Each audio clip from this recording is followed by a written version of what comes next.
என்ன கொத்தனாரு கொழுந்தியா வீட்டுக்கு போன மாதிரி சந்தோஷமா வரான். என் கமிஷனை குடுமா. இந்தாங்க. அவருக்கு என்னடி கமிஷனு? அதெல்லாம் தொழில் ரகசியம். எனக்கு தெரியாம என்னடி தொழில் ரகசியம்? யோ, நேத்து நம்ம பண்ணையில 10 சேவல் வித்தோமா? ஆமா. அத அவர்தான் வித்து கொடுத்தாரு. என்னடி சொல்ற? அவர் கொத்தனார் தான், கோழி வியாபாரமா பண்றாரு.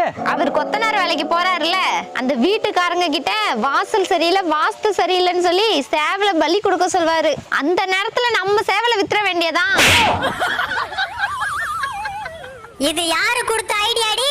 அந்த புத்திசாலி நான் தான். புரோக்கர் வேலை பார்த்துட்டு புத்திசாலின்னு சொல்றான் பாத்தியா? வாய மூடுறா. உங்களுக்கு வேலை கொடுக்கற வீட்டுக்காரனை எதுக்குன்னு பயமுறுத்துறீங்க? அப்படி கேள்றா. யோ, ஒரு சேவலை 1000 ரூபாய்க்கு விக்கிறேன். 1000 ரூபாயா? வாய மூடுறா. இன்னைக்கு ஏதாவது ஆர்டர் வந்திருக்கானே? ஒண்ணு வந்திருக்குப்பா.